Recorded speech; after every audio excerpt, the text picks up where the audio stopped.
Hello, everybody, and welcome to the next episode of the Lost One podcast. Joining me again, we have Shoshima 1016. Yo. And we've got SamuraiNoodlez. What up?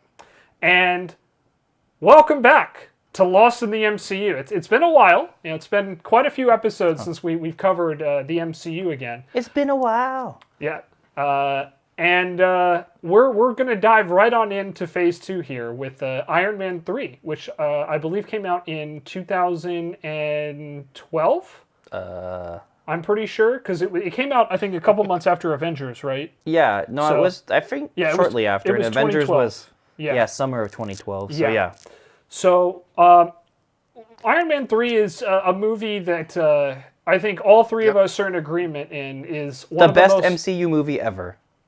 No. Oh. It is one of the most forgettable of the MCU films. It's in my personal bottom 5, and it's largely inconsequential of the greater MCU, which is weird to say when everything is connected. Yeah. But we're going to dive into that a little bit here in a minute. But first, we kind of want to reflect back on Phase 1 a little bit. We already covered the first 5 films. Actually, the first 6, because I keep forgetting Iron Man 2 is in there. Yeah. 4 origin stories, 1 sequel, and then, of course, the Avengers. Uh-huh. And how it started off as an experiment that I think at this point had proven to be a resounding success. Yeah, I think after Avengers 1, you could say it was pretty successful. Yeah, I think that's fair. But yes, Good test run. Yeah, good test run. Yeah, for what was to come. And obviously with Iron Man 3, we spent a lot of time talking in previous episodes about the importance of Robert Downey Jr. For the MCU, how he was kind of the underdog story. Marvel took a chance with him, and he really took the ball, ran with it, and literally rebuilt his entire movie career. Correct. Off of this. So it's pretty crazy to think about, but 2012 is the last solo film Robert Downey Jr. gets in the MCU. He will obviously have a lot more appearances. Yeah, he still gets plenty of screen time. Yeah, in Age of Ultron, in Captain America Civil War, in Spider-Man Homecoming, and then, of course, in Infinity War and in Endgame. But it is really weird to think that this movie, which we have just described as being underwhelming, is his last solo film in the MCU.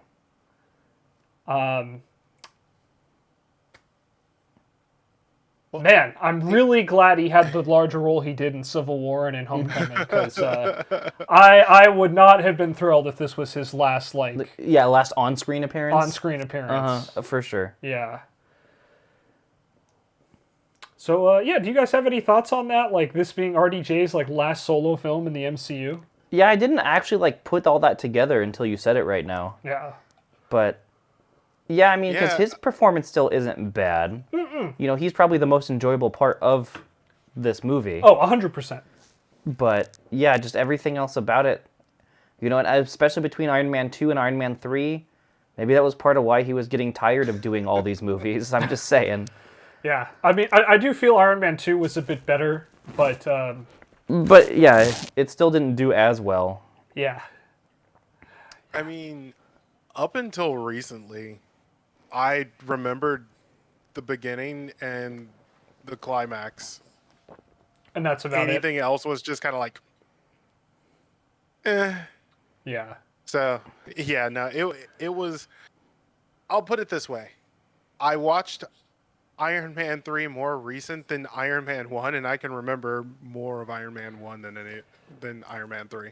Yeah, and it's not that there aren't significant moments in Iron Man 3, it's just that none of them end up really mattering in the long run, which is, I think, what really hurts this movie is that I've often described Iron Man 3 as if it had just been a trilogy of movies without the climax of the Avengers and the crossovers, I think this would have been okay. It wouldn't have necessarily been great, but it wrapped up Tony Stark's story in an acceptable manner, and it did, leave the door open kind of for more. But like, if it had ended here, it wouldn't have been a bad ending spot for RDJ's Tony Stark. Correct. Just half the movie wouldn't make sense without Avengers. Yes, that's also true. If it was a standalone trilogy. Yeah, we'll talk about that again later, but like that's part of the problem, and we'll talk on that too, about like how this is the movie that I think for the first time really tested the interconnectivity of the MCU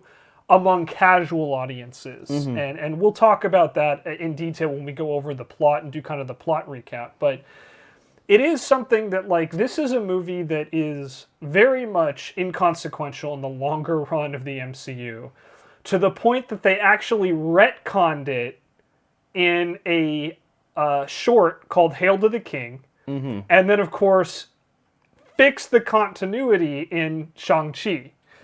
Which was in Phase 4, and almost a decade after this movie came out. Yeah. So there's some issues, and we'll dive deep into that. But I kind of want to take a quick step back before we dive in, because I want to look at Phase 2 as a whole. Okay. And I kind of want to compare it to what we're seeing, or what we have seen rather, with Phase 4. Because for those that don't know, Phase 4, at the time of this recording, has wrapped up with Black Panther Wakanda Forever, which came out a couple months ago. Yeah, and we're just a little bit away from the start of Phase 5. Yeah, actually, at the time of this recording, I think Like that, 2 weeks, right? Yeah, we're about 2 weeks away from Ant-Man Quantumania, which is the first opening salvo of Phase 5. So Jeez, time gets away from me so fast. it really Time does. is a flat circle. Yeah, but one of the reasons why I feel that comparison is apt is because a lot of the complaints I've heard about Phase 4, I think can apply to Phase 2. Okay. And that there's a lot of inconsistency in the movie quality, there's a lot of experimentation, introducing new characters, and, I think some would say that, like, we've had some of the most successful MCU films in Phase 4, and also some of the most disappointing films in Phase 4. Just like Phase 2. And, for those who are not familiar, Phase 2... So even numbers suck. Got it. So far from the MCU. Right? But it's hard to say that they suck, because, like, you have Spider-Man No Way Home in Phase 4. Oh yeah, even numbers don't suck that bad. And Captain America Winter Soldier in Phase 2. Oh yeah. Along with Guardians of the Galaxy. Oh yeah, no, even numbers aren't too bad. Yeah. I stand corrected. And you could even argue, like, I would argue Shang-Chi was also up there, although box office-wise it didn't perform as well. Oh really? But, I saw that shit twice. yeah, it's amazing, but yeah, compared to like other MCU films, it's actually closer to the bottom. Oh okay. In Shang-Chi. I feel like that's a whole different story. It is. We'll go into that one a little bit, yeah. We'll talk more about that when we cover Phase 4. But it is something that just I wanted to acknowledge, is that, there's a lot of, like, the lowest performing movies are in Phase 2 and Phase 4, as far as, like, box office performance. And I also want to be clear, too, when I say lowest performing, they still made money and made, like, hundreds of millions of dollars. Oh yeah. It was no Black Adam. It's like saying, that is true. R.I.P. DC. Hopefully James Gunn can fix that up. But, because The Rock couldn't fix it, that's for sure. Which is really bad, and we'll anyway, talk that's about that DC another thing. time. My bad. Yeah, no, Yeah. all right. That's a whole other subject. We do not want to alienate DC fans more than we do. For the record, I think all of us want DC to succeed, just the way they were going it, I don't think was the right move. So that's I think all we'll leave it at that for now. But with Phase 2, though, like, a lot of, like, the bottom tier movies of the MCU are in here. In this phase. I personally put Iron Man 3 there, even though it was, as we said, a big box office success. The analogy I was going to use before we brought in Black Adam was, the MCU is kind of like Pixar. Even the worst Pixar film is still pretty good. Yeah. The MCU's in that same boat. Correct. So, except I did actually fall asleep on Thor Dark World, just saying. Yeah, we'll talk about Thor Dark World. I'm glad you brought that up, because that's one of my bottom ones. Phase 2 has, a lot of people. and I don't remember the exact order, but in my opinion, it has the worst Thor movie, the worst Iron Man movie, it has the worst Avengers movie. I just really love the Hulkbuster, I think, too much, so... Yeah, I mean, that's fair, but I think overall, like, rewatch it. When you compare Age of Ultron to the other 4 Avengers films, so compared to, like, some of the best superhero films ever made, then yes, I might say it's the worst. I'm not saying it's a bad movie, but I think I'm it's still saying, really 90% or whatever. Again, in my opinion, worst Iron Man, worst Thor, worst Avengers movie are all in Phase 2. All right, I mean I'll give you that, but again. And again, all those movies, I still like all those movies. Saying there's a bad Pixar film, it's still an 87. That's why I wanted to bring in Pixar, because it's still even the worst movie is still pretty good. So yeah, it's but like pizza. When it's good, it's good. When it's bad, it's still pizza. Good. It's still pretty good. Yeah, exactly. So I want to be clear. I'm not hating on any of these movies. I will actually defend some of the decisions they made in these upcoming movies. Mm-hmm. But Phase 2 is definitely very up and down, because then on the flip side, it's a roller coaster. we have Ant-Man, we have Guardians of the Galaxy, and we have Captain America: Winter Soldier, which, in my opinion, are among some of the best. Winter Soldier and Guardians are probably in my top 5. Oh, I love especially for non-Avengers movies. Again, I just love Paul Rudd too, so I love Ant-Man. And Ant-Man was Ant-Man was everything I wanted. I was really nervous about Ant-Man. Yeah, and we'll talk about Ant-Man a lot when we get to it, but. Yeah. Ant-Man, with the drama with Edgar Wright and, the Peyton Reed coming in and kind of taking over midway and, all the news. It could have been a huge mess. I was honestly expecting a huge mess. I had faith that Guardians could do pretty well. Ant-Man I was really nervous about. Especially because, as Peyton Reed has stated, Ant-Man movies have been traditionally used as, palate cleansers. So it was coming after, Age of Ultron. So it's kind of, that's kind of hard to follow, especially for a brand new character with a brand new cast. So because he's at the end of Phase 2, because I know he's a more recent-ish character, but it was end of Phase 2. Yeah, end of Phase 2 was Ant-Man. So, but yeah, so as I mentioned, there's a lot of highs and a lot of lows in Phase 2, and unfortunately we got to start off with, in my opinion, one of the lows. And that's Iron Man 3. Well, yeah, it's just like a roller coaster. You start at the bottom and you got to go up. That's how it works, right? I mean, right? So let's talk Iron Man 3, okay? Wait, is that what this podcast is about? Wow. It should be not Black Adam, and certainly not. You brought it up again. That was not me. And certainly not. What was the game we kept referencing? Dino Crisis last week. Oh yeah, that was last week's debacle. It's not Dino Crisis, so yes, it's Iron Man 3. That again, not me. Iron Man 3, starring Robert Downey Jr. Yep, Gwyneth Paltrow, Don Cheadle, Jon Favreau, who, this actually, Iron Man 3 is the first Iron Man movie that was not directed by Jon Favreau. Oh, really? Yeah, this was, I want to say its last name was Black. But yeah, they brought in a new director. Favreau is not the director of Iron Man 3. Oh, okay. And, I think in a way, I don't know, I feel Favreau kind of got burnt out, and then of course I say that, and he's one of the architects behind all the good Star Wars stuff on Disney Plus right now. I was just about to say, the Mandalorian, man. But by the way, Pedro Pascal's my internet daddy. I'm just saying. He's a lot of people's internet daddies, but again, this is not a Pedro Pascal fanboy podcast. Ooh, we could do that. We should maybe consider doing that. Can we please do that? I need to watch that Nick Cage movie first, but we need to do that. And don't forget Last of Us. Yeah, no, I've been watching Last of Us. Yeah, but I'm just saying, I never did watch The Unbelievable Weight of Immeasurable Talent. Oh yeah, that should be fun. And that also, doesn't that have Nick Cage in it too? That's why I said the Nick Cage movie with him. So anyway. Okay. So all right. But we'll talk more about Pedro Pascal, I'm sure, in the future. But yeah, Iron Man 3. Again, not directed by Jon Favreau. Most of the cast is coming back, along with some new faces.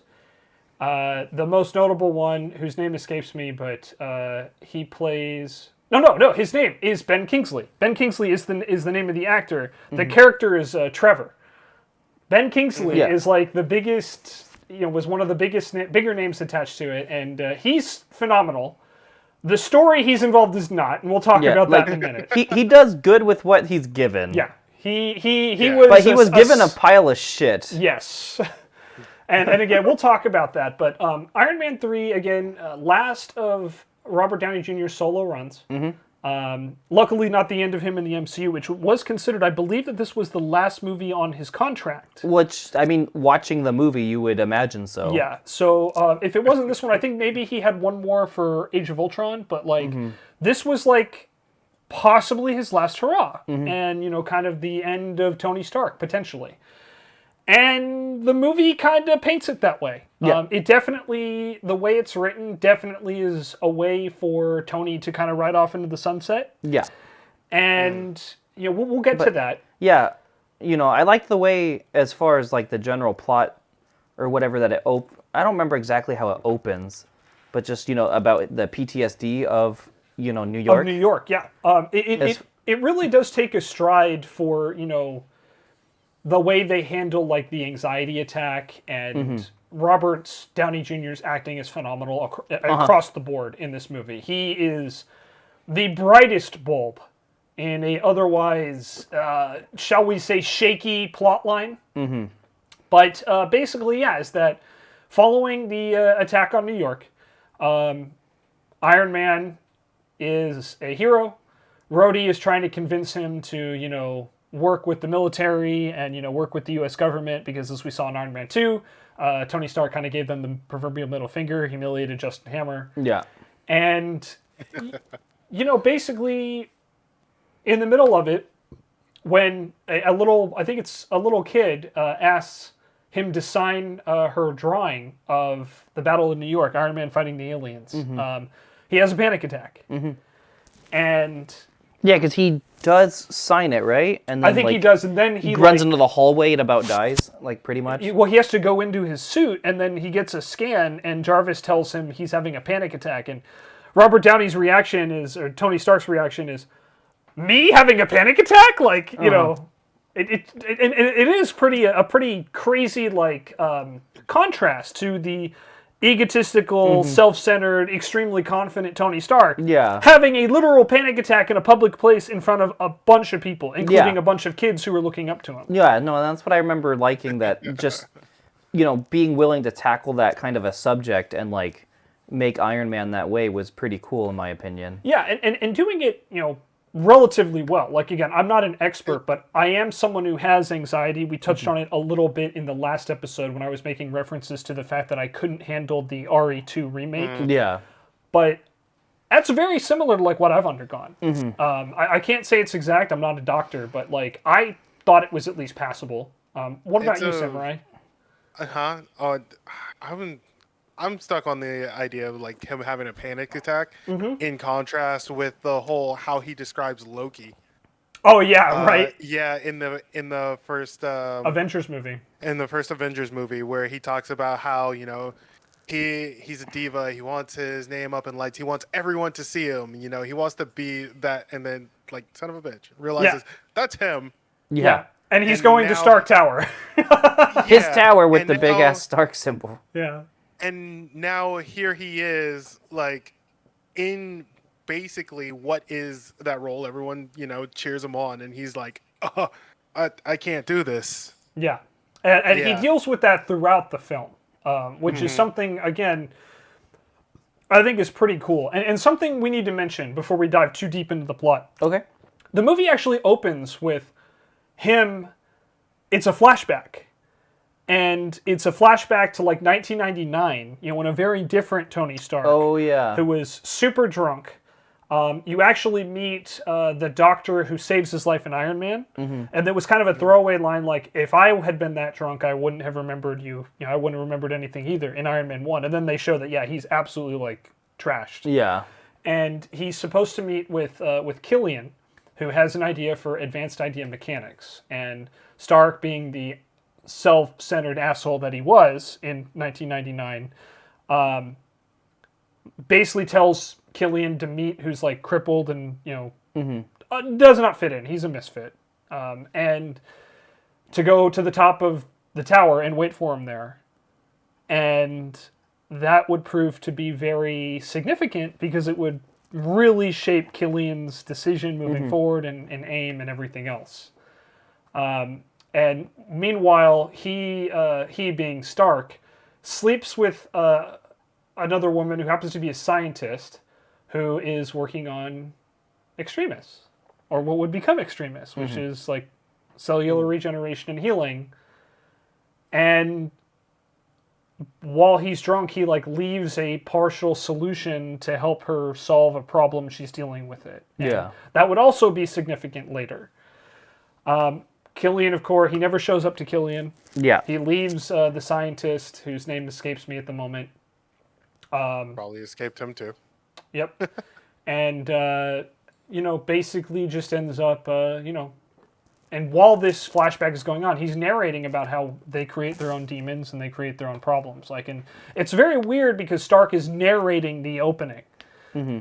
And that'll be played up in the end credit scene cameo that we'll talk about. Mm-hmm. But, then of course we flash forward. He has the panic attack. And basically a series of terrorist attacks are happening all around the United world. States. Yeah. And that's what Rhodey is actually trying to get his help on. He's not supposed to tell him about it, but he does. And I mean, who's going to help with terrorist attacks more than freaking Iron Man? I'm pretty just much. saying. And, Stark has the panic attack. So, meanwhile, Pepper Potts, CEO of Stark Industries, who wanted to resign at the end of Iron Man 2, but apparently did not, and Happy Hogan, Stark's former bodyguard, who's now chief of security, reminding everybody to wear their badge, notices two suspicious guys go into the office. One of which is Killian, who is now very handsome, extremely handsome, Extremely handsome. and trying to use his charms on Pepper Potts, who I think is an old acquaintance. Once again, reminds them of AIM and is trying to basically ask for a partnership with AIM and Stark Industries about this, what we would find out later to be extremists. And this really suspicious guy who turns out to be a bodyguard with Happy. And Happy being extremely paranoid, yet also a very surprising good judge of character. Yeah. Happy's still the best, by the way. He really is. And we'll talk about Happy in a minute, kind of after we finish summarizing the plot. Okay. And what his role almost was in this movie. But he follows them, notices them meet with some kind of soldier, and gets really suspicious, and then gets caught up in an extremist explosion, which is actually the source of all these terrorist attacks. Now, we haven't talked about the figure who's claiming credit for these attacks. That's the Mandarin. The Mandarin is a very, very controversial character in Marvel Comics. He is, in original comics, a very blatant racist stereotype in all the worst ways. Yeah. And so Marvel, in their attempts to kind of bring the Mandarin into the MCU, basically decided to switch everything up. And instead of making, him a Arab stereotype that's highly offensive, they instead make him a white English actor. Yeah. He's so British. And that's Ben Kingsley, who is doing these narrations that are hacking onto every major news feed, taking credit for all these explosions. Well, yeah, it turns out it's him at the end. Yeah. But we'll talk about that again. But he is still narrating them. Oh, is he? Yeah, it's Ben Kingsley, but we don't know it's Ben Kingsley. He's just known as the Mandarin at this point. Yeah, but I'm saying the actual actor was someone different, right? For the Mandarin? Yeah, well, the person they portrayed on film. On film, no, was not. It was Ben Kingsley dressed in robes and everything, and Oh, okay. yeah, same guy, Trevor. Oh, yeah, Trevor. Yeah. Yeah. The character's name is Trevor, but it's Ben Kingsley's the actor. Oh, okay. And he's doing the narration. My bad. I'm sorry. No, you're good. Again, this is a controversial topic, so we want to step delicately. But basically, Happy finds out that it's not actually a quote-unquote terrorist attack. It's actually an accident. Mm-hmm. The extremist is unstable, and it's causing some of the volunteers who are soldiers coming home from war, which is, again, presumed to be Iraq and Afghanistan, are literally self-destructing and causing big explosions, and Happy nearly gets killed in the process. Mm-hmm. This, of course, attracts the attention of Tony Stark, who publicly calls out the Mandarin, puts on a really brave face, and then Pepper is freaking out, and Tony's freaking out and like barricading in their home. Yeah. And then all of a sudden they get attacked. Who would have thunk? Yeah, after that same doctor who Tony slept with in the flashback shows up at their door, like asking for help. And this is after, of course, Pepper rebutted Killian. And as we now know, Killian is behind Extremis. Advanced Idea Mechanics are also, behind it. Yep. And they're basically trying to weaponize it. Turn people into human weapons. So it isn't just about regenerating and saving soldiers' lives. It's, of course, a human weapons experiment. Now, and was this one based off the super soldier serum, or this one was actually different, wasn't it? I think it was inspired by it, but I don't think it was directly connected. Yeah, they weren't trying to recreate it type thing. But I think it was inspired. I can't remember for sure. All right. But, there's probably a connection there because like literally every problem connects to the super soldier serum. But yeah, in the process, Stark rescues Pepper. Pepper actually first puts on the armor for the first time and helps rescue the doctor. Then he gets the armor back and accidentally autopilots it to a small rural location because he falls unconscious and it just goes until he basically runs out of power. Yep, and then he crashes in a pretty hilarious fashion. And this is where he meets his little kid sidekick. Yeah. Because every superhero needs a little kid sidekick. This is that kid that everyone was like, "Who is that?" Later on in the movies. Yeah. Well, he actually only appears one more time, and that's in the funeral scene of Endgame. And it's the only person they don't recognize. It's the same kid. Which is a pretty freaking great callback, just saying. It really is. And it's one of the only ways that Iron Man 3 will directly tie into anything in the future. You mean the wedding scene? No one. They told Tom Holland that was a wedding. They told everybody it was a wedding.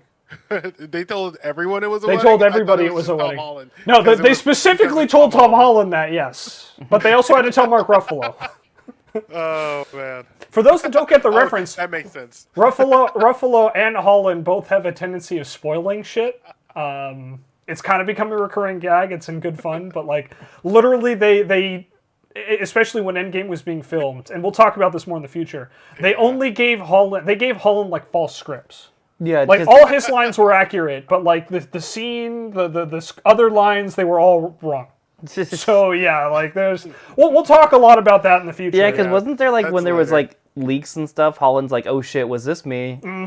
There's actually a really funny social media post that Tom Holland had to comment on about like accidentally leaking like the plot of like Spider-Man 4 for the MCU, the new Spider-Man film that hasn't even like started production, or as far as I know doesn't even have like a script.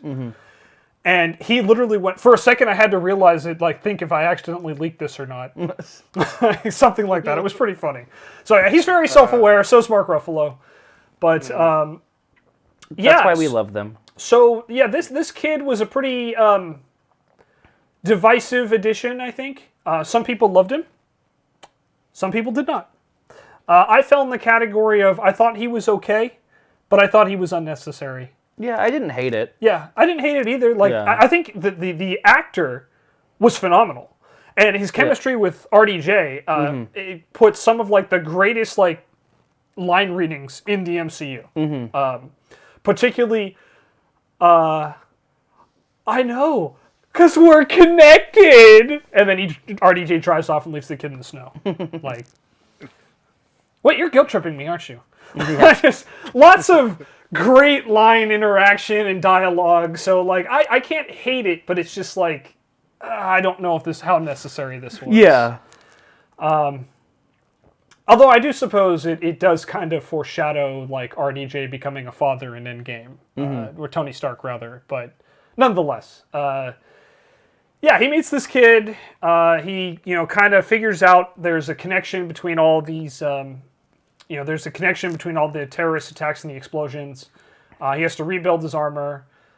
And, he also has to deal with his panic attacks. Eventually, he discovers AIM, Advanced Idea Mechanics. He has to leave his suit to charge because, again, he basically flew it until the battery ran out. Yeah. And he ends up basically infiltrating the AIM headquarters by himself with no armor. Mm-hmm. This is arguably Tony Stark's like most badass moment, like in the entire MCU. Mm-hmm. He takes out a whole bunch of guards, and he does it without his armor for a good portion of it. Mm-hmm. It's really a shame that it's in number 3. Yeah. And I'm over here like, he's doing all this stuff, and I'm like, I don't remember any of that. Yep, and of course, the evil plot's revealed, all the connections. Eventually, Killian captures Pepper Potts, the doctor who Tony slept with, whose name still escapes me at this moment. Tony still doesn't remember at this moment either. Probably not. She basically has a change of heart and sacrifices herself to save Tony to get him out of there. Tony ends up having to go rescue the president from the Iron Patriot armor because that's okay. That was in this movie because I was remembering that, but like, no, that must have been Iron Man 2. No, we'll talk more about. There's a specific reason why I haven't addressed the Iron Patriot very much, but yeah, Rhodey becomes the Iron Patriot. He's trying to track down the Mandarin. He's gone all sorts of false leads because, of course, the Mandarin's actually in the United States, not in the Middle East. So, wait, what? Yeah, and as it turns out, but they discover British. Trevor, who is a former failed movie actor played by Ben Kingsley, who is playing the ultimate role as the Mandarin on TV, and who is so drug-addled and... Yeah, because wasn't he drug-addled, and then there was, like, women, like, there, too? Yeah, and, he was basically given everything he needed to be distracted, drugged up, and not questioned too much. Yeah. And while convinced he was playing a role.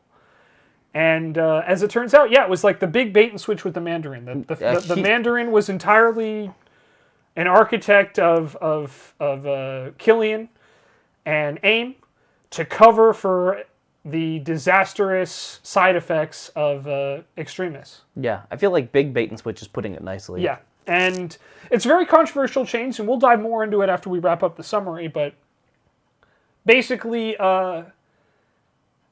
it undermined a lot of what was appeared in Iron Man 1 and 2, because the Mandarin was the head of the Ten Rings. The Ten Rings are who kidnapped him, Tony Stark, in Iron Man 1.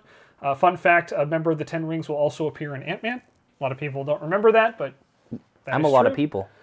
And, of course, they were referenced a lot in Iron Man 2 as well. And, so to go from this, major, threat organization to just a puppet of AIM was a very controversial decision, especially because, like, a lot of factors in AIM don't appear. Scientist Supreme being a big one. MODOK, who's usually tied in with AIM somehow.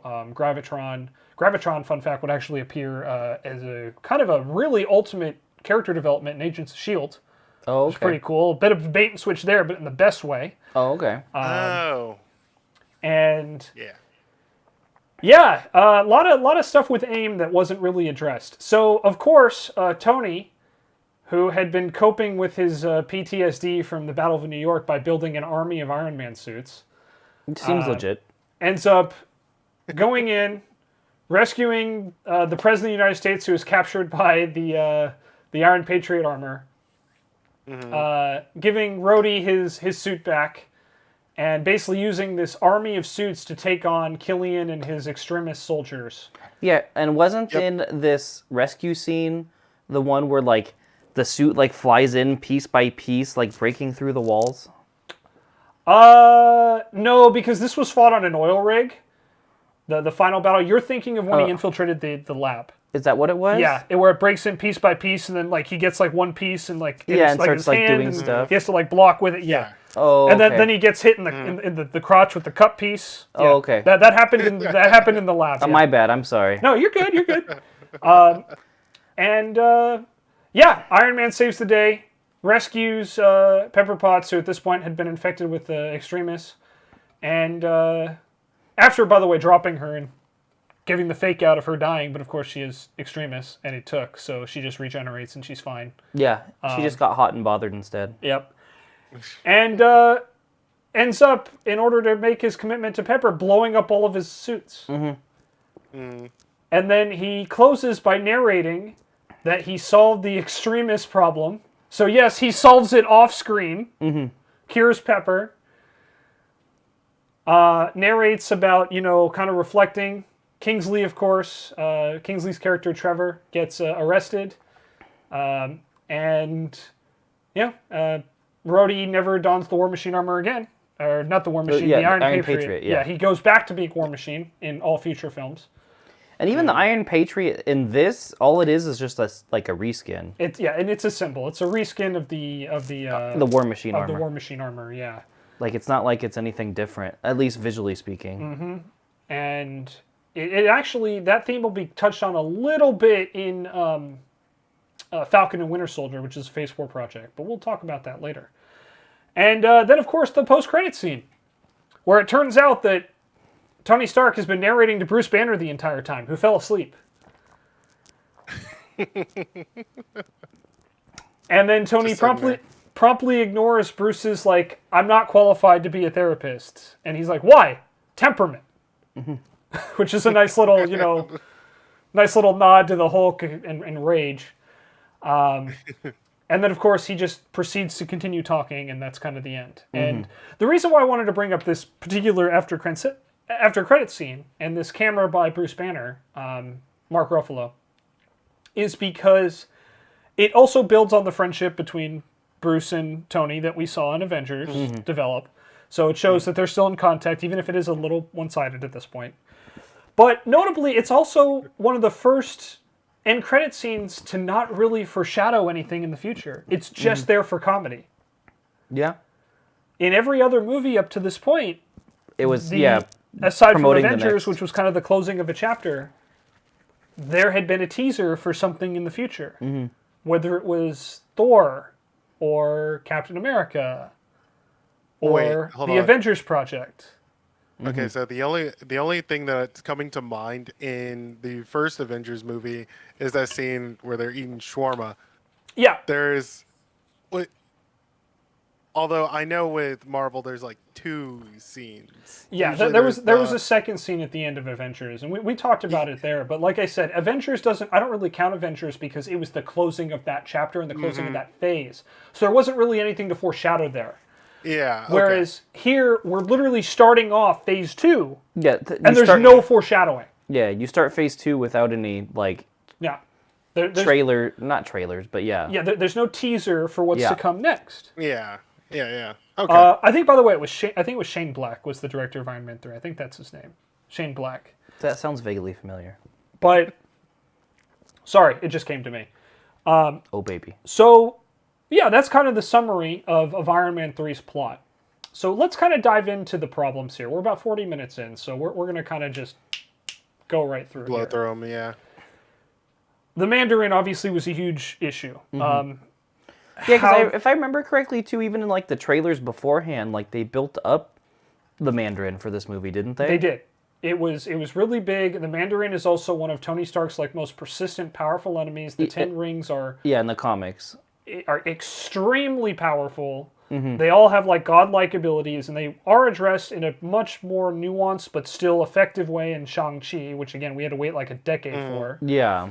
Obviously, the reveal of Trevor Slattery, that was his last name, I kept thinking of it, as the Mandarin was very controversial. It was a big bait and switch. Yeah, but I'm just getting that because even in the trailers, like they were hyping up the Mandarin. Yeah.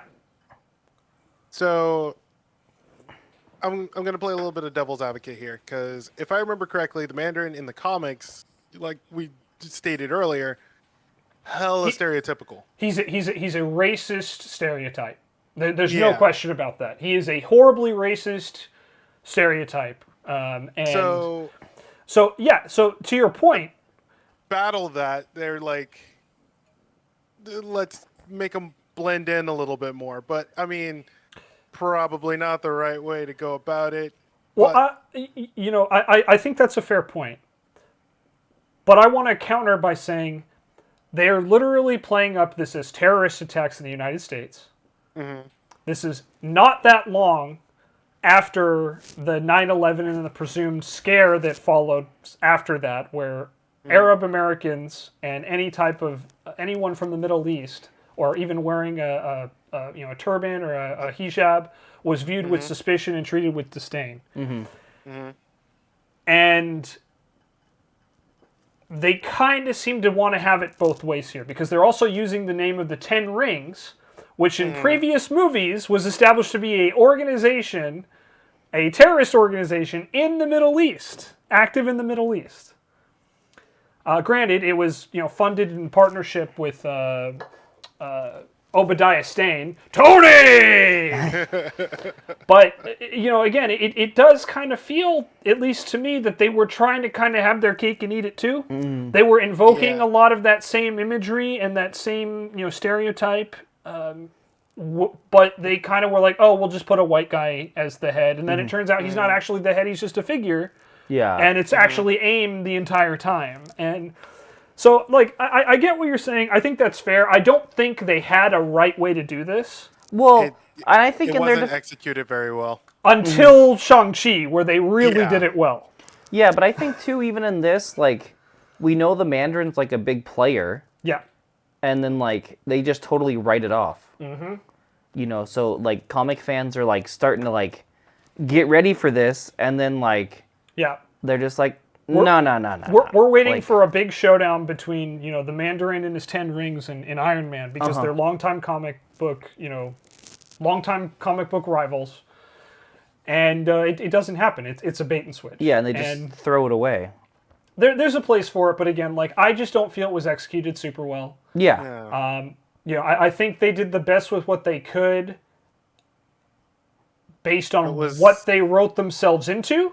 Because we've obviously seen with Shang-Chi, they do way better later. Yeah, and then, I don't know if it's more of a Shang-Chi question, but in the comics, was the Mandarin, like, it's more Chinese, like, races, or, like, stereotypes, right? Yes. Okay. So they changed it in the movies to be more Arabic, like in this.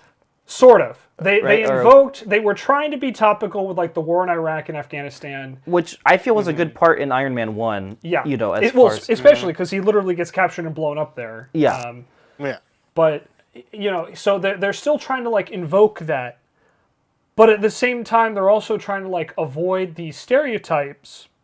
But again, like I said, it just feels like they if you were just going to bait and switch it, why not just make AIM the main villain anyway? Yeah, correct. I'm not arguing. I'm just, as far as in comics, it's usually the Mandarin's of Asian descent. Yes. Right? Which is true. And he is a horribly stereotypical Asian character portrayal. Yeah, that's what I thought. I just wanted to confirm. Yeah, so we weren't very clear on that, because we were kind of hitting on, the whole, like, the way the Middle MCU East thing. But again, that's also important backdrop, is that this came out in 2012. Like, it was only 11 years after, 9/11. The fear was still active, and then to have terrorist attacks on the United States, because that was what it was being portrayed as, like a mastermind. Of course, that's going to evoke feelings, especially for American audiences of that era. Yeah. And so it does kind of feel like they were trying to kind of have their cake and eat it too, a little bit here. And, I'm not a fan of the decision. I know, again, to Samurai's point, if they were going to... They had a plan. At least they avoided the stereotypes. Yes. They had a plan, combated one extreme with like another extreme. Did not work out very well. Yeah, and again, that's our opinion. Feel free to disagree in the comments. Again, two of us are white guys, so we don't really have very high moral ground to stand on in the whole like racism shit. Just saying. I mean, being a straight white male, it's really hard to. Yeah. But we just want to be really clear that we do want to address this and like the problems that it was. And, my personal opinion is that they should not have even brought the Mandarin in. Like, I understand why they did it. I still stand by that, like, you had AIM. AIM is in itself a straight just this person versus this person kind of thing, rather than we think it's this person. Oh, sorry, it's actually this person. I mean, I think a bait and switch could have been cool. Yeah. But the way they like built it up, and these movies, unlike a regular movie, like has a like history. Yes. Like in the comics that they're pulling from. Whereas just a regular like original IP, there's not like this 70 or however many years of history. Yeah. That they can be pulling from, or 40, Yeah, and again, And like, so people get expectations in their head going into this movie, and then like they just this whole bait and switch and switching it up and just it can confuse the audience, and then like they wanted us to expect it, but then they just totally took it away and made it pointless. yeah. And I also want to be clear that Ben Kingsley's Trevor Slattery is an absolute joy. Oh yeah, he's. I didn't know he was going to be one of my favorite characters. Like Right? later on, Yeah. you know, that's more of a Shang-Chi podcast thing. Yeah. But I hated him in this movie. But oh my god, that I love him in Shang-Chi. I will say they really did make the best of a bad situation, and you know, I think even Marvel realizes that they messed up, because again, we referenced Hail to the King earlier, but they released a shot starring Ben Kingsley as Trevor Slattery, and you know, they basically hinted at the time, and this was several years before we even knew a Shang-Chi movie was in the works, that there was another Mandarin, and that they stole his name. Like, Killian stole the Mandarin's name. Yeah, like the Mandarin was a thing, and he used it as a boogeyman. Yeah. And so it's like, cool, but that should have been like in Iron Man 3. Like, and that's what I'm saying, that I think Marvel realized they made a mistake and they didn't handle this well. Like, again, I'm not really one to talk. I'm a white guy, okay? Want to just throw that out there. But at the end of the day, if this was so problematic to where they had to tiptoe around it while still kind of trying to invoke like those feelings, you shouldn't have included it at all. Yeah. That's my opinion. The next part that I want to talk about here is Tony blowing up all of his suits. Yeah, that part. Yeah.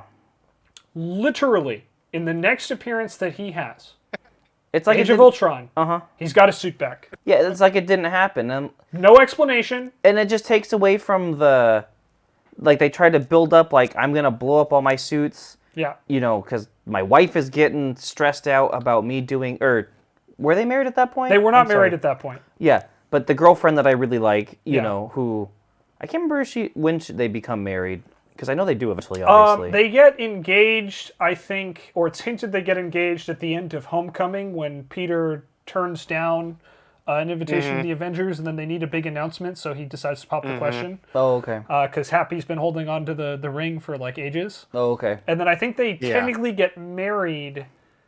I want to say they get married in between Infinity War and Endgame, because he invites Wong to his wedding in Infinity War. Okay. So I'm pretty It sure always that's comes back to canonically when Wong, they get doesn't it? married.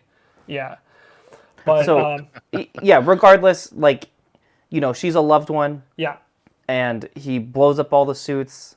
to show and his dedication to her, and then he's back. His at it. dedication / like, I don't know if it was trying to, like, overcoming the PTSD or, like, coming to grips with it, you know, and, like, that whole, like, moment is just gone Yeah, in Age of Ultron. Yeah, and so there's a bigger issue with, again, like, AIM never comes up again. So, you know, my personal peeves with this is that AIM is like one of the biggest ongoing organizations. They're like up there with like Hydra. And of course, even the MCU kind of like handwaves Hydra too.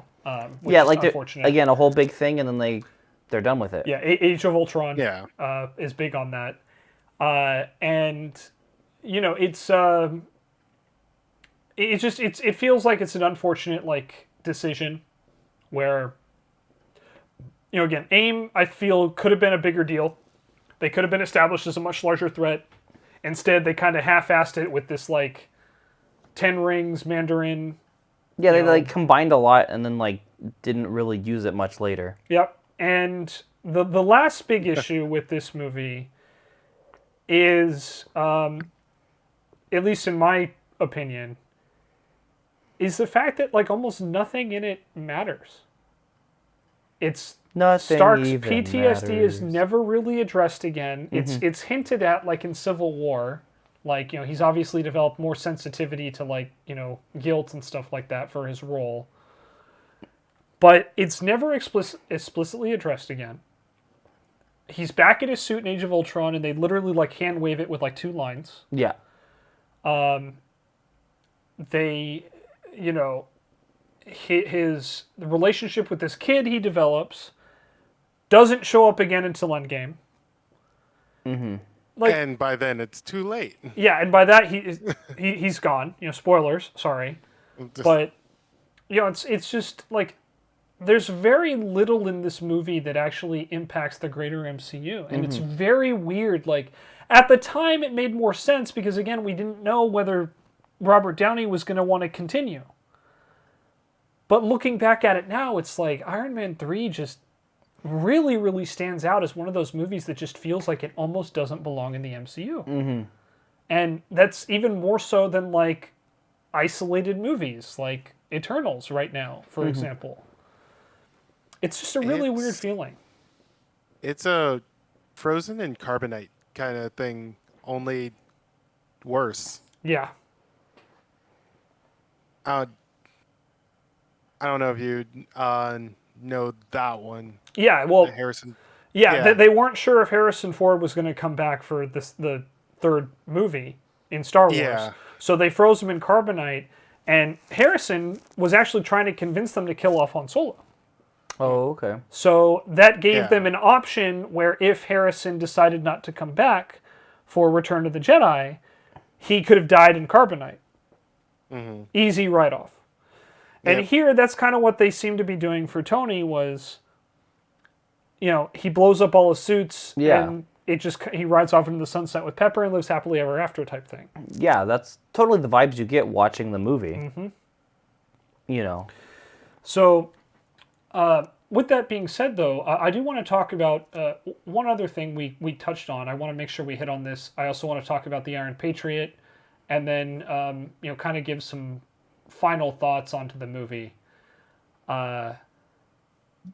Something we hit on was that this movie really tested the MCU's interconnectivity to the casual audiences for the first time. Mm-hmm. And you have a story about that. Would you like to share? Yeah. So I remember watching this movie. We went, I think this one was opening night. And, halfway through no, if I remember correctly, it was the scene where he crash lands and has the panic attack. Mm-hmm. As he crash lands, my wife turns to me and what the heck is going on? And I'm like, well, yeah, after New York and this and that. She's like, what the fuck is New York? Yeah. And I'm like, yeah, in the Avengers. And then I realized that she wasn't with us when we watched the Avengers, for whatever particular reason. Yeah. And so she was lost, for the first half of the movie. Because they keep referencing New York, but they don't explicitly talk about, the Battle of New York or the aliens. It's just what happens in New York, or, oh, look, it's in New York. They show, very quick and vague clips, as Tony's, flashbacks for it. Yeah. But they don't explain it in the movie, to keep it self-contained. Yeah. Even though, they don't use any of these plot points in future movies, but that's beside the point. Yeah. But, yeah, and then so just for someone who happened to miss Avengers, which I guess in Marvel's defense was a huge thing, so... Yeah. But, you have to plan on people, not knowing everything from the previous movie going in. Well, especially with the title Iron Man 3. Mm-hmm. Right? If you're going to put... Yeah, it's Iron Man 3, not Avengers sequel, 2. Which is, I think, why they didn't do it with anyone else, like Thor, Captain America, for example. It implies that it's a standalone story. Or at least to a casual audience. Yeah, if you go from Iron Man 1, 2, and 3, you should get the gist of it. Yeah, and of course, the hardcores are all going to watch it.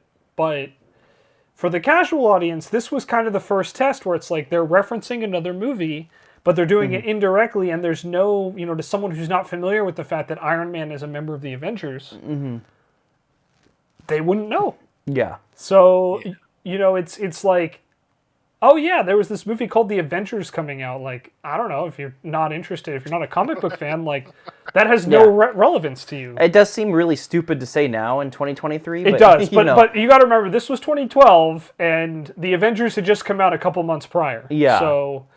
And that's what I'm saying. Normally we watched all the movies, but for some reason, she wasn't part of it or couldn't make it. I think she had to work or something. Yeah, and then so we all went to watch this one, and I didn't realize she never watched Avengers 1. Yeah, so she was totally lost. Uh-huh. And so then she thought the movie was really meh because, she was lost for the first half. Yeah. And the second half was just... Would you say lost in the MCU? Dun, dun, dun! Okay, in the He podcast, said we're it. done. He said it. The title. He did. He said the thing. He said the thing.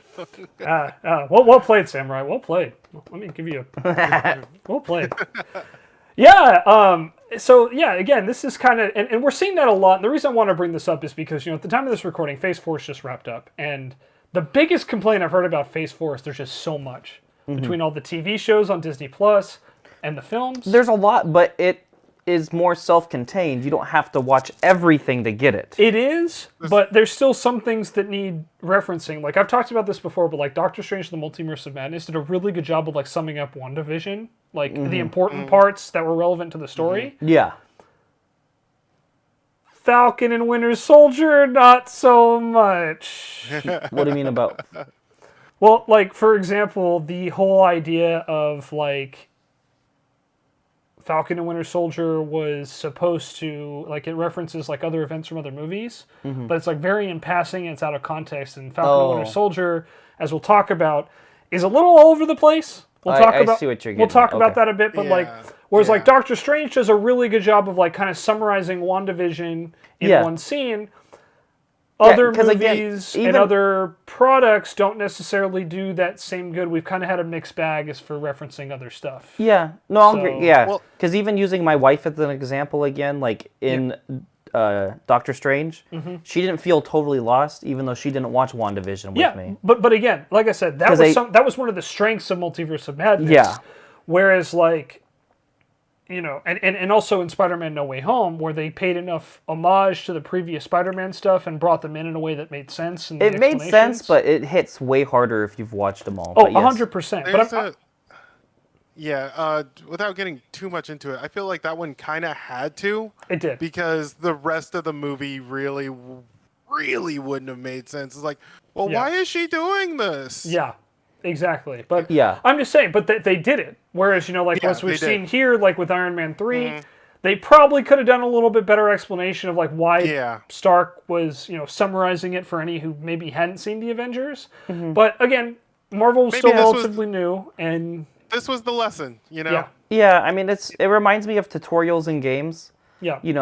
People still complain like Pokemon has tutorials, but it's like, my dude, like this is someone's first game. Yeah, just because you've played the franchise for 30 years doesn't mean that everybody has. Like, You there's a know. whole bunch, and especially because Pokemon is a game marketed at children. I like to think of it as an every age game. Thank you. It is an every age game. That was but, actually a point of contention at my work today. but I'm just saying, when you look at the marketing, it's aimed at kids. No, I know, but yeah. Yeah, but just for the fact that just to make it accessible for everybody. yeah, So I feel Doctor Strange did that very well. yes, Whereas, Iron Man 3, to bring it back, did not. yeah, and again, Again, like Samurai very said, much a lesson. the lesson. Yeah, no. Yeah.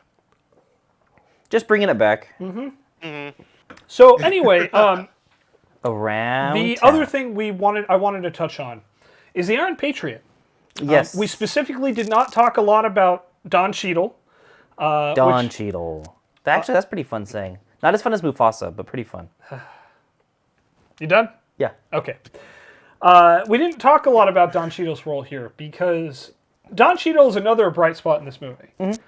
His plot line makes almost no sense. I mean, that's half this movie, right? Yeah, but he is phenomenal in everything he does. Uh-huh. And basically, Iron Patriot, for those who don't know, in the comics, is not actually War Machine. No, it's a white dude. Yeah, it's actually, in fact, Norman Osborn, who dons the Iron Patriot armor when he becomes the director of S.H.I.E.L.D. Is that what it was? I was trying to Eventually remember. wages war on Asgard. That sounds like a lot. I'm just saying. Yeah. We're not going to dive into the comic book history. But The only Yeah. reason I actually vaguely remember Norman Osborn being the Iron Patriot is was it Ultimate Spider-Man with Drake Bell? yeah, I think Right? so. They He's in that referenced one? that, yeah. They Yeah. do. Anyway. But yeah, so the Iron Patriot, obviously at this time, and even to this day, Sony owns the rights to Norman Osborn. So Marvel was like, well, we own the rights to Tony Stark and all of his armor because legal rights are weird.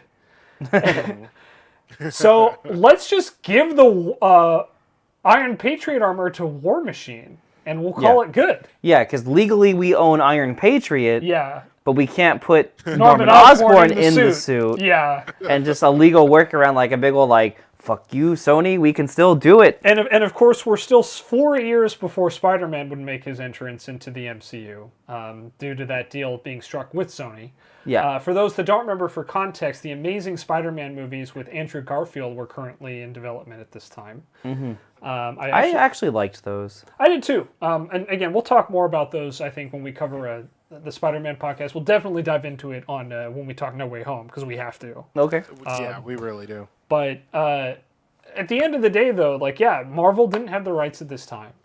And so they were like, yeah, let's use this Iron Patriot, because it kind of works with, like, this patriotic theme we're doing. And again, kind of what I alluded to about they kind of wanted to have their cake and eat it too type thing, where they're literally putting, like, changing the 10 rings to an Arabic, like, terrorist group. Yeah. And then putting a United States Stars and Stripes armor. Like, front and center, front and center as the main antagonist. Like, again, you know, it felt very much like they were trying to invoke certain emotions without actually, like... It didn't feel... crossing that line. Yeah, without being, like, too bad about it, but it didn't feel too forced, like... Yeah. Being a white guy in America felt pretty America. Well, I was also going to say, too, you again, like, the war in Iraq literally was still ongoing at this point. So it was still very, very fresh in all of our minds. For those that don't know, the war in Iraq lasted, like, I think it was, like, 22 years officially.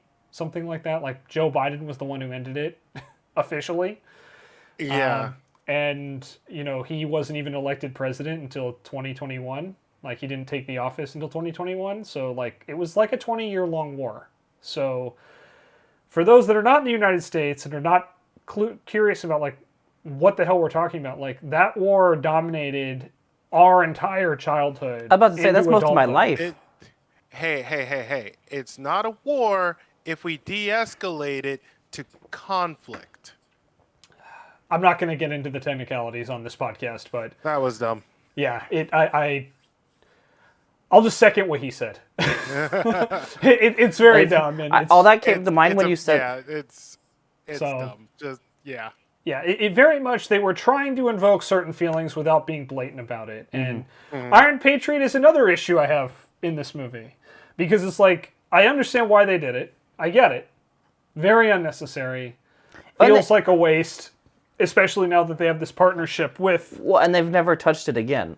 Yeah, like, literally, the next time you see Rhodey, he's back in standard War Machine armor. Like, it's never addressed, it's never talked about. So, a lot of stuff in this movie.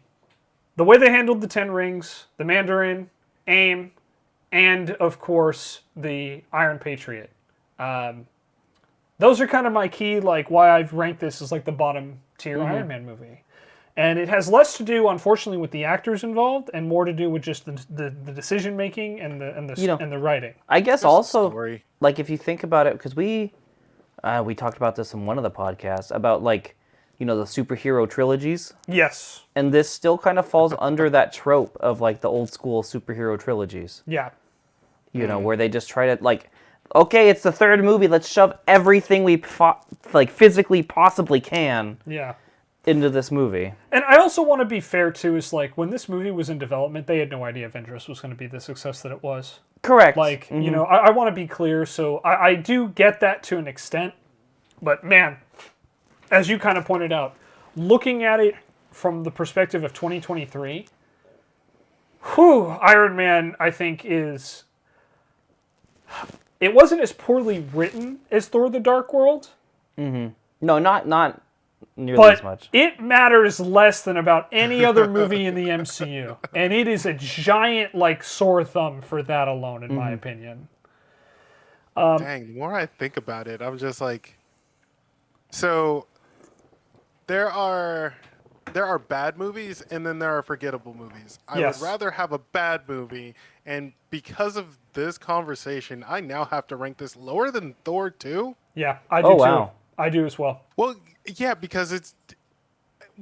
The more we talk about it, I'm just like, man, this was really, really forgettable. Yeah. Where at least I remember Thor 2, everything that happened, and just being like, man, this is bad. Yeah. This is really, really bad. See, I probably need to go back and rewatch Thor before we do the podcast because all I remember is falling asleep most of the way through it, and I don't remember most of that movie at all. And that's fair. Like, you didn't miss much. I'm sure it's fair, but yeah. But Like yeah. So I would rank Iron Man 3 above Thor 2 just for that specific fact. rewatch Thor 2. Okay. Yeah. Yeah. And then tell me what your opinion No, is. that's after, why I'm but, saying I yeah. feel like I need to rewatch Thor because of it and punish myself. But to be fair, I do think that's fair. Like, and this is where I kind of want to get technical, and we'll kind of move into our final thoughts here. But we're just over the 1 hour mark at this point. We're at about an hour 5 minutes in. When I look at Iron Man 3 as a standalone movie, or even as part of the Iron Man trilogy, Okay. I think the rating goes up. I don't think it's a great movie, but I think as far as like a conclusion to Iron Man 3 and as an individual movie, I think it's not as bad as like people say it is. I think there are mistakes in the movie, but I think that the cast does a good job.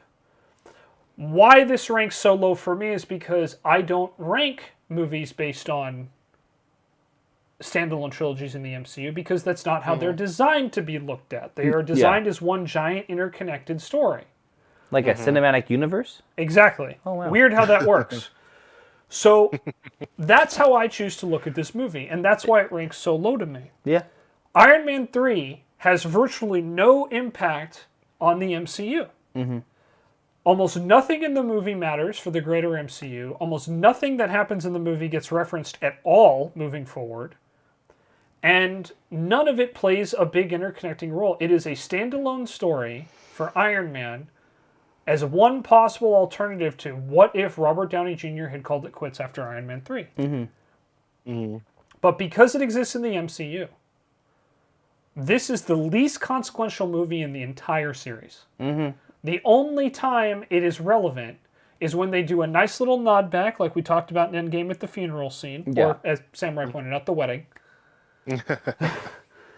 And, of course, in Shang-Chi and in Hail to the King, where they literally have to undo a major plot point of Iron Man 3 and then reestablish the Mandarin, quote-unquote, as a giant threat that he should have been in Iron Man 3.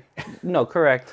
And even, like, the blowing up of the suits, like, seems like, you know, like Samurai was saying for the carbonite moment, but then that one wasn't as easy to undo, and they just totally brushed it off. They brushed off just about everything. Extremis literally gets hand-waved in the ending narration. Yeah. Like, because it's like, oh my god, Pepper's gonna die. And then it's like, nah. I did that. We cool. The line is literally, I almost solved this when I was drunk. I'm positive I could solve it when I was sober. Yeah, that rings a bell now. The only two aspects of Iron Man 3 that are even remotely relevant to the rest of the MCU is that Tony finally undergoes the surgery to remove the shrapnel from his heart. So he no longer has the arc reactor on his chest. And of course, he'll eventually put one back on when he goes to nanotech.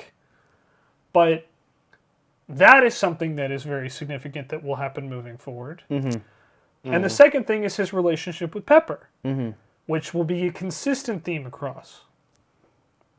I mentioned, before we kind of dive into final thoughts, I do want to come up with one more thing. What could have happened with Happy Hogan? There was actually a point where they were going to kill off Happy Hogan in this movie, in that explosion, that he barely survives. They had to be convinced, I think it was RDJ, who was like, no, we can do more with Happy Hogan. Like, you have to keep him alive. Which has turned out to be great because he's been heavily involved in the Spider-Man films, and he's been an absolute delight in every one of them. Yes. No, if he wasn't in Spider-Man, it would not be the same, to be honest. But, in conclusion, because of the way I rank the MCU and the way I view the MCU, Iron Man 3 is probably my bottom tier movie. Because at least in Thor Dark World, as bad as that movie is, like it's actually relevant to what happens in the greater MCU. Okay, I'll give you that.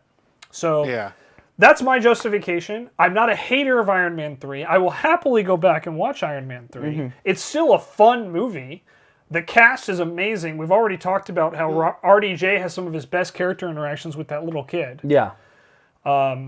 Yeah, just the little kid giving him sass back. Yeah, Ben Kingsley is phenomenal as Trevor Slattery. You know, he took what could have been a death sentence and somehow made it into arguably, in my opinion, the most memorable part of that movie was his performance. Oh, okay. Like, I remember his performance, but I never cared for it. Just, you know, again, if you haven't seen Ben Kingsley's work, check him out. Super underrated actor.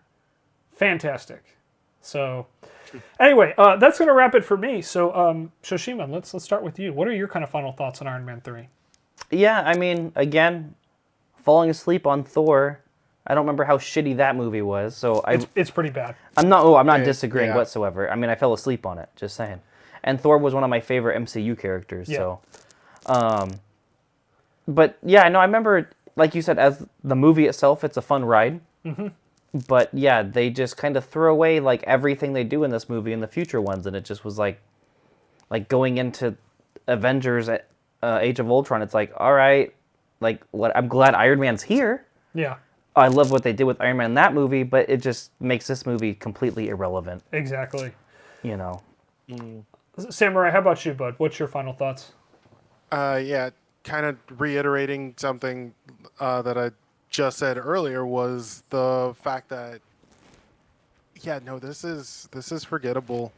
Thor 2 ended up becoming, like, just now in this podcast, ranking just above this, just because there's a character in there that, gets a defining moment that ends up mattering way later in the whole entire MCU. In fact, like, you guys, there's a show about it now. So, this movie's just forgettable. There's nothing that happens that's like, this mattered.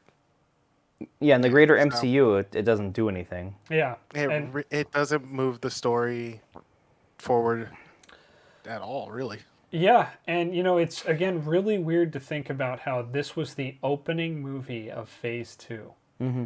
Yeah, and they just threw away AIM too. Yeah, like we said earlier. It's really really weird to think about, and excuse me, it's just, man. Again, we have a lot to talk about in Phase 2. There's a lot of highs and a lot of lows, and this is a low, in my opinion. I still rank this as like, I would probably put it like as a C or maybe a B- movie overall. Mm-hmm. But for the MCU, which has pretty much been like a lot of bangers, and we've got some of the best movies coming up between Guardians and Winter Soldier. Mm-hmm. Whew, this was a tough one. So, thank you both very much for enduring this long journey with me.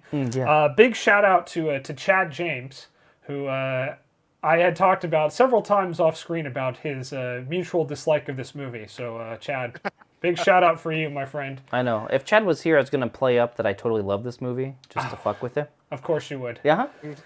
But with that being said, though, he is Zachary 1016, a.k.a. Shoshima 1016. He is SamuraiNoodlez. My name is Shenzo the Lost. I'd say find us on Twitter, but... at this point, I think Twitter is the dumpster fire. On the verge of becoming either a total cesspool, burning down, or worse. So, if you want to follow us there, man, I salute you. Find us on Twitter, if it still exists. Yeah. But anyway, thank you all very much for listening. Thank you very much for watching. And we'll see you next week, right here on the Lost One Podcast. Bye. Bye.